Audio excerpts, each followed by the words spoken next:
नमस्कार विद्यार्थी मित्रांनो, माझं नाव सुहास भिसे. स्वागत आहे तुमचं सर्वांचं परत करंट अफेअर्स मराठी या आपल्या मायबोली भाषेतील एज्युकेशनल यूट्यूब चॅनलमध्ये. विद्यार्थी मित्रांनो, आज आहे 6 जुलै 2026. आजच्या दिवसाचे जेवढेही चालू घडामोडीचे महत्त्वाचे टॉप प्रश्न बनत असतील ते सर्व प्रश्न आपण या व्हिडिओच्या माध्यमातून पाहणार आहोत. तरी सर्वप्रथम आपण जर नवीन असाल, पहिल्यांदा या चॅनलवरील व्हिडिओ पाहत असाल तर चॅनलला या ठिकाणी अवश्य सबस्क्राईब सुद्धा करून घेऊ शकता. ठीक आहे, चला तर मग आपण आजच्या व्हिडिओला सुरुवात करूया. त्या अगोदर कालच्या व्हिडिओमध्ये जो काही शेवटचा प्रश्न विचारला होता त्या प्रश्नाचं उत्तर जाणून घेऊया. काय होता प्रश्न? ओपन एआयने भारतामध्ये आपल्या व्यवस्थापकीय संचालकपदी कोणाची नियुक्ती केलेली आहे? तर बऱ्याच विद्यार्थी मित्रांनी अगदी योग्य उत्तर टाईप करून सांगितलं आहे. पर्याय क्रमांक सी, प्रभजीत सिंग असं त्यांचं नाव आहे. काय नाव आहे? प्रभजीत सिंग असं त्यांचं नाव आहे. ओपन एआयने भारतामध्ये आपल्या व्यवस्थापकीय संचालकपदी प्रभजीत सिंग यांची नियुक्ती केलेली आहे. क्लिअर? आता पाहूया विद्यार्थी मित्रांनो, प्रश्न क्रमांक पहिला. टोटल संपूर्ण व्हिडिओमध्ये 12 प्रश्न असतील. सुरुवातीपासून शेवटपर्यंत व्हिडिओ प्रामाणिकपणे पाहण्याचा प्रयत्न करा. एक एक प्रश्न महत्त्वाचा आहे, तुम्ही कोणत्याही परीक्षेची तयारी करा. प्रश्न क्रमांक पहिला काय आहे? मिस ग्रँड इंटरनॅशनल 2026 या आंतरराष्ट्रीय सौंदर्य आणि फॅशन स्पर्धेचे आयोजन करण्याची संधी पहिल्यांदाच फॉर द फर्स्ट टाइम कोणत्या देशाला मिळालेली आहे? तर प्रश्न क्रमांक पहिल्याचं योग्य उत्तर आहे पर्याय क्रमांक डी, आपला प्यारा भारत देश हे या प्रश्नाचं योग्य उत्तर असणार आहे. तर भारताला या ठिकाणी पहिल्यांदाच अशा प्रकारचं आयोजन करण्याची संधी मिळालेली आहे. मिस ग्रँड इंटरनॅशनल 2026 या आंतरराष्ट्रीय सौंदर्य आणि फॅशन स्पर्धेचे आयोजन करण्याची. क्लिअर? या ठिकाणी पहिलाच प्रश्न आहे एखाद्या सौंदर्य स्पर्धेबद्दल. तर 2025 मध्ये आणि 26 मध्ये जे काही सौंदर्य स्पर्धा झालेल्या आहेत, बरोबर की नाही, ब्युटी कॉम्पिटिशन झालेले आहेत, त्याच्यामध्ये विजेतेपद कोणी जिंकलं त्याच्यावरती आपण एकदा रिव्हिजन टाकूया. तुम्ही अभ्यास किती करता हे खरंच बिलकुल महत्त्वाचं नाहीये, केलेल्या अभ्यासावरती परत परत किती रिव्हिजन मारता हे महत्त्वाचं ठरणार आहे. लिहून घ्या. मिसेस इंटरनॅशनल वर्ल्ड क्लासिक 2026चं विजेतेपद गीतांजली ओम प्रकाश यांनी जिंकलं. फेमिना मिस इंडिया वर्ल्ड 2026चं विजेतेपद साध्वी सतीश यांनी जिंकलं. मिस वर्ल्ड 2025 बनल्या सुचाता चुवांग्रशी यांनी. मिस युनिव्हर्स 2025 बनल्या Fatima Bosch. Miss International 2025 Catalina Duque. Miss Earth 2025 Natalie Pushkinova. Mrs World 2025 Chanita Sidaket Crethorn. Mrs Universe 2025 Sherry Singh आणि Miss Universe India 2025 Manika Vishwakarma. Clear? हे अशा प्रकारचे जे काही सौंदर्य स्पर्धा होत असतात याच्यावरती कधी कधी एक्झाममध्ये विचारले जाऊ शकतात प्रश्न. हे सर्व प्रश्न आपण आपल्या 6 महिन्याच्या PDF मध्ये ऑलरेडी समावेश करून दिलेली आहेत. आपली 6 महिन्याची PDF जानेवारी 2026 पासून जून 2026 पर्यंत असणार आहे. बरोबर? प्रत्येक महिन्याचे सेपरेट 150 वन लाइनर फॉर्मॅटमध्ये प्रश्नोत्तर मी तुम्हाला त्या ठिकाणी दिलेले आहेत. त्याच्यानंतर परीक्षेच्या दृष्टिकोनातून काही महत्त्वाचे मुद्दे आहेत, जसं की महाराष्ट्राचं मंत्रिमंडळ, केंद्राचं मंत्रिमंडळ, महत्त्वाच्या नियुक्त्या, महत्त्वाच्या योजना, पुरस्कार, प्रथम घटना, क्रीडावरील प्रश्न, शिखर परिषद, युद्ध सराव, निर्देशांक, जनगणना, पुस्तक आणि लेखक, अशा प्रकारच्या टॉपिकवरती मी तुम्हाला प्रश्नोत्तर दिलेले आहेत. ही PDF कशी घ्यायची? तर मोबाईलमध्ये फोनपे किंवा गुगल पे ओपन करा, हा QR कोड स्कॅन करा, 99 रुपयाचं पेमेंट करा आणि त्याचा स्क्रीनशॉट 96730586 या व्हॉट्सअप नंबरला स्क्रीनशॉट पाठवा. क्लिअर? कधी कधी काय होतं, काही विद्यार्थी काय करतात, डायरेक्ट फोनपे गुगल पेने या नंबरला पेमेंट करतात. काय होतं, भरपूर विद्यार्थी असल्यामुळे या ठिकाणी पेमेंट फेल होऊ शकतं किंवा पेमेंटला वेळ लागू शकतो. त्याच्यामुळे या ठिकाणी हा QR कोड देण्यात आलेला आहे. बरोबर? पाहूया पुढचा प्रश्न. प्रश्न क्रमांक दुसरा. ऑपरेशन सुरक्षित सायबर स्पेस नावाचं जे काही ऑपरेशन आहे कोणत्या राज्यामध्ये सुरू करण्यात आलेलं आहे? 2 नंबरच्या प्रश्नाचं योग्य उत्तर आहे पर्याय क्रमांक सी, गुजरात हे या प्रश्नाचं योग्य उत्तर असणार आहे. तर गुजरात राज्याच्या अंतर्गत गुजरात पोलिसांनी ऑपरेशन सुरक्षित सायबर स्पेस नावाचं ऑपरेशन या ठिकाणी सुरू केलेलं आहे. हे ऑपरेशन सुरक्षित सायबर स्पेस हे काय आहे तर लिहून घ्या. गुजरात पोलिसांनी ऑपरेशन सुरक्षित सायबर स्पेस नावाची 28 दिवसांची राज्यव्यापी मोहीम सुरू केली आहे. 1 जुलै ते 28 जुलै या कालावधीमध्ये चालणाऱ्या या उपक्रमाचा उद्देश तंत्रज्ञानावर आधारित पोलिसिंग, सायबर जागरूकता, पीडितांपर्यंत पोहोचणं आणि तक्रारींना 24 तासामध्ये प्रतिसाद देण्याच्या आश्वासनाद्वारे महिला आणि मुलांना सायबर स्टॉकिंग, आर्थिक फसवणूक आणि ओळख चोरी यासारख्या ऑनलाईन गुन्ह्यांपासून संरक्षण देणे हा याच्या मागचा मेन पर्पज आहे. क्लिअर? पाहूया या ठिकाणी पुढचा प्रश्न. त्या अगोदर गुजरात राज्यामध्ये या ठिकाणी हे ऑपरेशन सुरक्षित सायबर स्पेस सुरू केलं आहे, तर गुजरात बद्दल रिव्हिजन टाकूया. स्थापना झाली 1 मे 1960ला. याच दिवशी महाराष्ट्र राज्याची स्थापना झाली. याच दिवशी इंटरनॅशनल लेबर डे म्हणून साजरा करण्यात येत असतो. मुख्यमंत्री आहेत भूपेंद्र पटेल, राज्यपाल आहेत आचार्य देवव्रत, राजधानी आहे गांधीनगर. 3 महत्त्वाचे राष्ट्रीय उद्यान गीर, ब्लॅकबक, वनसदा आणि या ठिकाणी 4 महत्त्वाचे धरण आहेत सरदार सरोवर, उकाई, काढणा, दंतेवाडा आणि दारोई. पुढचा प्रश्न क्रमांक 3 स्टार मार्क करून ठेवा, विचारला जाऊ शकतो. महिला शेतकऱ्यांना कायदेशीर मान्यता देणारा देशातील पहिलं राज्य कोणतं ठरलं आहे? 3 नंबरच्या प्रश्नाचं योग्य उत्तर आहे पर्याय क्रमांक बी, आपलं राज्य महाराष्ट्र राज्य हे या प्रश्नाचं योग्य उत्तर असणार आहे. तर महाराष्ट्र राज्य हे या ठिकाणी महिला शेतकऱ्यांना, बरोबर की नाही, वुमन्स फार्मर्सला या ठिकाणी कायदेशीर मान्यता देणारं देशातील पहिलं राज्य ठरलं आहे. 2-3 पॉईंट्स आहेत ते लिहून घ्या.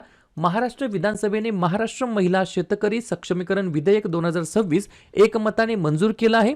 शेतजमीन 7/12 उतारा स्वतःच्या नावावर नसलेल्या पण शेती किंवा शेतीपूरक व्यवसायामध्ये राबणाऱ्या महिलांना महिला शेतकरी प्रमाणपत्र वुमन फार्मर सर्टिफिकेट दिले जाणार आहे. या ठिकाणी योजनांचा लाभ काय, तर या कायदेशीर मान्यतेमुळे महिला शेतकऱ्यांना स्वतंत्रपणे कृषी कर्ज, विमा, अनुदाने आणि इतर सरकारी योजनांचा थेट लाभ मिळण्याचा मार्ग या ठिकाणी मोकळा झालेला आहे. तर महिला शेतकरी विधेयक मंजूर करणारं महाराष्ट्र या ठिकाणी ठरलं आहे पहिलं राज्य, महाराष्ट्र राज्य. आपल्या राज्याची स्थापना 1 मे 1960. मुख्यमंत्री आहेत देवेंद्र फडणवीस, राज्यपाल आहेत जिष्णुदेव वर्मा, राजधानी आहे मुंबई. 3 महत्त्वाचे राष्ट्रीय उद्यान चांदोली, संजय गांधी, ताडोबा आणि 4 महत्त्वाचे धरण उजनी, पवना, जायकवाडी आणि कोयना. पुढचा प्रश्न क्रमांक 4 भारतातील पहिले ग्रीनफील्ड इंटिग्रेटेड रिफायनरी कम पेट्रोकेमिकल कॉम्प्लेक्सचे उद्घाटन कोणत्या राज्यामध्ये करण्यात आलेलं आहे? 4थ्या नंबरच्या प्रश्नाचं योग्य उत्तर आहे पर्याय क्रमांक ए, राजस्थान हे या प्रश्नाचं योग्य उत्तर असणार आहे. तर राजस्थान राज्याच्या अंतर्गत भारतातील पहिलं ग्रीनफील्ड इंटिग्रेटेड रिफायनरी कम पेट्रोकेमिकल कॉम्प्लेक्सचं या ठिकाणी काय करण्यात आलं आहे? इनॉग्रेशन करण्यात आलं आहे. बरोबर, भारत का नया पॉवर हाऊस म्हटलं तरी काय हरकत नाही. प्रमुख भागीदारी याच्यामध्ये HPCL म्हणजेच हिंदुस्तान पेट्रोलियम कॉर्पोरेशन लिमिटेड आणि राजस्थान सरकार यांचा हा संयुक्त उपक्रम आहे, ज्यामध्ये HPCLची 74% हिस्सेदारी असणार आहे. तर राहिलेली रिमेनिंग 26% जी काही पार्टनरशिप आहे ती या ठिकाणी राजस्थान स्टेट गव्हर्नमेंटची असणार आहे. याच्यामध्ये जे काही प्रोडक्शन कॅपॅसिटी आहे, उत्पादन क्षमता आहे ती लिहून घ्या. या प्रकल्पामध्ये दरवर्षी 9 million metric tonne crude oil शुद्ध करण्याची आणि 2.4 मिलियन मेट्रिक टन पेट्रोकेमिकल्स तयार करण्याची या ठिकाणी क्षमता आहे. ग्रीनफील्ड म्हणजे काय? पूर्णतः नवं, म्हणजे नवीन जागेवरती शून्यातून उभारलेला हा प्रकल्प असतो, त्याला म्हणता येईल ग्रीनफील्ड. ठीक आहे. जर तुम्हाला असं विचारलं सर्वात मोठी रिफायनरी कोणती आहे, तर गुजरातची या ठिकाणी रिलायन्सची आहे, जामनगर या ठिकाणी जगातील सर्वात मोठे रिफायनिंग संकुल आहे ते, ही गोष्ट मला लक्षात ठेवायची आहे. कोठे आहे आता हे कॉम्प्लेक्स? आत्ताचं सध्याचं उद्घाटन केलेलं राजस्थानमध्ये. स्थापना 30 मार्च 1949. मुख्यमंत्री भजनलाल शर्मा, राज्यपाल हरिभाऊ किसनराव बागडे, राजधानी जयपूर. 3 महत्त्वाचे राष्ट्रीय उद्यान मुकुंद्रा हिल्स, रणथंबोर, सरिस्का आणि 4 महत्त्वाचे धरण बिसलपूर, राणा प्रताप, गांधीसागर, जवाहर सागर. पुढचा प्रश्न, भारताच्या पहिल्या मेड इन इंडिया एक्झिम आयात निर्यात शिपिंग कंटेनरचे अनावरण कोठे करण्यात आलेलं आहे? 5व्या नंबरच्या प्रश्नाचं योग्य उत्तर आहे पर्याय क्रमांक डी, उत्तर प्रदेश हे या प्रश्नाचं योग्य उत्तर असणार आहे. 2-3 पॉईंट्स आहेत पहा. अशा प्रकारचे जे काही कंटेनर्स असतात, बरोबर का नाही, आपण मॅक्झिमम मैर्स्क या कंपनीचे आपण पाहिलेले आहेत पहा, बरोबर का नाही. तर या ठिकाणी उत्पादक कोण असणार आहे, तर हे कंटेनर DCM श्रीराम ग्रुप यांच्याद्वारे या ठिकाणी तयार करण्यात आलेले आहेत. पहिली ऑर्डर या ठिकाणी जागतिक शिपिंग कंपनी मैर्स्क यांनी या ठिकाणी भारताच्या DCM श्रीराम ग्रुपकडून 1000 अतिरिक्त मेड इन इंडिया शिपिंग कंटेनर्सची मोठी ऑर्डर दिली आहे. आंतरराष्ट्रीय मानके म्हणजेच इंटरनॅशनल स्टँडर्ड्सचा या ठिकाणी उपयोग करण्यात आला आहे या सर्व कंटेनर्समध्ये, म्हणजे जागतिक ग्लोबल लेवलवरती या ठिकाणी हे कंटेनर जाऊ शकतात ट्रान्सपोर्टेशनच्या पर्पजसाठी. हा उपक्रम आत्मनिर्भर भारत, मेक इन इंडिया आणि मेरीटाईम अमृतकाल विजन या उद्दिष्टांना बळकटी देतो. यामुळे जागतिक शिपिंग उद्योगामध्ये भारताचे स्थान अधिक मजबूत होईल आणि परदेशी कंटेनर्सवरील अवलंबित्व या ठिकाणी कमी होईल. पुढचा प्रश्न, त्या अगोदर RTO AMVI 2026 सहाय्यक मोटार वाहन निरीक्षक निरीक्षक या ठिकाणी इग्नाइट अकॅडमीची आरंभ बॅच 3.0 या ठिकाणी सुरू झाली आहे. 29 जूनपासून पुणे, छत्रपती संभाजीनगर, नाशिक या ठिकाणी ऑफलाईन बॅचेस ऑलरेडी सुरू झाले आहेत. ऑनलाईन बॅचेस आहेत, मराठी माध्यम, इंग्लिश माध्यम दोन्ही ठिकाणी आहेत. ऑनलाईन बॅचेसमध्ये लाईव्ह आणि रेकॉर्डेड देखील तुम्हाला मिळणार आहे, विथ स्टडी मटेरियल मिळणार आहे. पहिल्या 500 विद्यार्थ्यांसाठी या ठिकाणी 30% तुम्हाला डिस्काउंट भेटणार आहे. RTO 30 हा कुपन कोड तुम्हाला यूज करायचा आहे. हे सगळी बॅच जी काही आहे ती इग्नाइट अकॅडमीच्या ॲप्लिकेशनमध्ये मिळणार आहे. ॲप्लिकेशनची लिंक डिस्क्रिप्शन बॉक्समध्ये देऊन ठेवतो. क्लिअर? पुढचा प्रश्न क्रमांक 6. पंतप्रधान नरेंद्र मोदी आणि जपानच्या पंतप्रधान सनाई ताकाईची, बरोबर का नाही, किंवा सानाई ताकाईची यांनी कोणत्या राज्यामध्ये मारुती सुझुकी इंडियाच्या अत्याधुनिक वाहन निर्मिती प्रकल्पाचे उद्घाटन केलेलं आहे? तर 6व्या नंबरच्या प्रश्नाचं योग्य उत्तर आहे पर्याय क्रमांक C, हरियाणा हे या प्रश्नाचं योग्य उत्तर असणार आहे. बरोबर. PM Modi and Japan PM Sanae Takaichi to inaugurate Maruti Suzuki's mega या ठिकाणी खरखोडा प्लांट. बरोबर. कुठे आहे? हरियाणा राज्याच्या अंतर्गत. स्थापना 1 नोव्हेंबर 1966. मुख्यमंत्री नायब सिंह सैनी, राज्यपाल असीम कुमार घोष, राजधानी चंदीगड. 2 महत्त्वाचे राष्ट्रीय उद्यान काळेसर, सुलानपूर आणि 3 महत्त्वाचे धरण कौशल्या, अनागपूर, ओट्टू बॅरेज. पुढचा प्रश्न, कोणत्या राज्याच्या अंतर्गत जे काही स्कूल्स असतात, शाळा असतात, त्यांच्याजवळ 500 मीटर परिसरामध्ये जे काही एनर्जी ड्रिंक म्हणून विकलं जातं स्टिंग, याच्या विक्रीवरती बंदी घालण्यात आलेली आहे? अतिशय चांगला निर्णय आहे. पर्याय क्रमांक B, महाराष्ट्र राज्य हे या प्रश्नाचं योग्य उत्तर असणार आहे. रिझन काय बिहाइंड ऑफ बॅनिंग स्टिंग? तर याच्यामध्ये जे काही कॅफेनचं प्रमाण आहे ते या ठिकाणी जास्त आढळून येत आहे, त्याच्यामुळे या ठिकाणी हे बॅन करण्यात आलं आहे. महाराष्ट्र राज्याच्या अंतर्गत शाळाजवळील 500 मीटर परिसरामध्ये to sell energy drink Sting. बरोबर. ठीक आहे. पुढचा प्रश्न क्रमांक 8. आपल्या पारंपरिक हस्तकलेसाठी जगप्रसिद्ध असलेल्या मुंडा आदिवासी समुदायाच्या दागिन्यांसाठी ओळखल्या जाणाऱ्या कोणत्या राज्यातील दागिन्यांना नुकताच GI टॅग मिळालेला आहे? तर पर्याय क्रमांक A, महाराष्ट्र, माफ करा, झारखंड हे या प्रश्नाचं योग्य उत्तर असणार आहे. तर झारखंड राज्याच्या अंतर्गत या ठिकाणी हे जे काही दागिने असतात, बरोबर का नाही, तर पारंपरिक हस्तकलेसाठी जगप्रसिद्ध असलेल्या मुंडा आदिवासी या कम्युनिटीच्या दागिन्यांसाठी ओळखल्या जाणाऱ्या या ठिकाणी या दागिन्यांना GI टॅग मिळालेला आहे. कोणत्या राज्यातील? झारखंड राज्यातील. झारखंड. स्थापना 15 नोव्हेंबर 2000 साली. मुख्यमंत्री हेमंत सोरेन, राज्यपाल संतोष कुमार गंगवार, राजधानी रांची. 3 महत्त्वाचे राष्ट्रीय उद्यान बेटला, हजारीबाग, डालमा आणि 3 महत्त्वाचे धरण मॅथॉन, चंदिल आणि पंचेर. पुढचा प्रश्न क्रमांक 9. विधान परिषदेच्या उपसभापतीपदी कोणाची नियुक्ती या ठिकाणी झालेली आहे? 9व्या प्रश्नाचं योग्य उत्तर आहे पर्याय क्रमांक D, सचिन अहिर असं त्यांचं नाव आहे. काय नाव आहे? सचिन अहिर असं त्यांचं नाव आहे. विधान परिषदेच्या उपसभापतीपदी त्यांची नियुक्ती या ठिकाणी करण्यात आली आहे. अजून एक पॉईंट लिहून घ्या. विधान परिषदेचे सभापती म्हणून राम शिंदे यांची निवड, तर विधान परिषदेचे उपसभापती म्हणून सचिन अहिर यांची निवड. पुढचा प्रश्न, युरोपियन युनियनच्या परिषदेच्या अध्यक्षपदी कोणत्या देशाची नियुक्ती करण्यात आलेली आहे?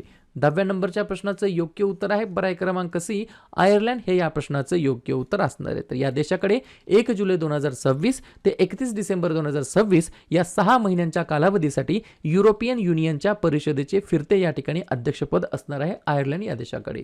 पुढचा प्रश्न, ICC महिला T20 विश्वचषक 2026चा शेवटचा सामना कोणत्या 2 संघामध्ये झालेला आहे?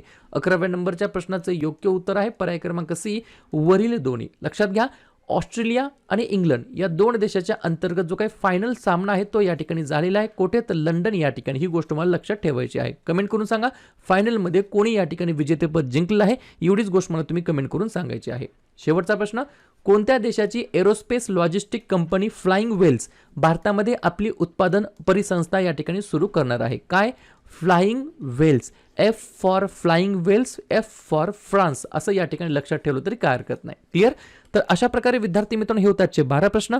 उपक्रम कंटेंट हा जो काही प्रयत्न आपण सुरू केला आहे मराठी भाषेमध्ये कसा वाटतो अवश्य कमेंट करत चला. आणि तुमच्यासाठीचा आजचा खास प्रश्न, भारताचा पहिला 8 पदरी बोगदा कोणत्या व्याघ्र प्रकल्पाखाली बांधला जात आहे? ताडोबा व्याघ्र प्रकल्प, कुनो व्याघ्र प्रकल्प, मुकुंद्रा हिल्स व्याघ्र प्रकल्प की बांदीपूर व्याघ्र प्रकल्प? तर ज्या पण विद्यार्थ्यांनी या प्रश्नाचं योग्य उत्तर येत असेल त्या प्रश्नाचं उत्तर तुम्ही कमेंट बॉक्समध्ये देण्याचा प्रयत्न करा. प्रश्नाचं उत्तर चुकू द्या, बरोबर येऊ द्या, काहीच हरकत नाही. ट्राय करणं, प्रयत्न करणं सर्वात जास्त महत्त्वाचं आहे. आणि दुसऱ्या दिवशी येऊन आपण दिलेल्या प्रश्नाचं उत्तर बरोबर आलं की चुकलं, दुसऱ्या दिवशी येऊन नेहमी चेक करणं, अभ्यासामध्ये कन्सिस्टन्सी मेंटेन ठेवणं हे सगळ्यात जास्त महत्त्वाचं ठरणार आहे. तर लगेच काय करूया, जुलै महिन्यातील जेवढेही महत्त्वाचे दिवस असतील त्याच्यावरती एकदा रिव्हिजन टाकूया. 1 जुलैला भरपूर दिवस आहेत, जसं की राष्ट्रीय डॉक्टर दिवस, राष्ट्रीय टपाल कामगार दिवस, CA दिवस, GST दिवस, वसंतराव नाईक यांची जयंती, महाराष्ट्र कृषी दिवस आणि SBI स्थापना दिवस. 2 जुलै जागतिक क्रीडा पत्रकार दिवस, 3 जुलै जागतिक प्लास्टिक पिशवी मुक्त दिवस. या ठिकाणी जुलै महिन्यातील पहिल्या शनिवारी म्हणजेच 4 जुलै 2026 ला यावर्षी आंतरराष्ट्रीय सहकार दिवस, 11 जुलै जागतिक लोकसंख्या दिवस, 12 जुलै जागतिक मलाला दिवस, 17 जुलै आंतरराष्ट्रीय न्यायासाठी जागतिक दिवस, 18 जुलै आंतरराष्ट्रीय नेल्सन मंडेला दिवस आणि अण्णाभाऊ साठे स्मृती दिवस, 20 जुलै आंतरराष्ट्रीय बुद्धिबळ दिवस, 23 जुलै लोकमान्य टिळक जयंती, 26 जुलै कारगिल विजय दिवस, 28 जुलै जागतिक निसर्ग संवर्धन दिवस आणि जागतिक हिपॅटायटिस दिवस आणि 29 जुलै आंतरराष्ट्रीय व्याघ्र दिवस. क्लिअर?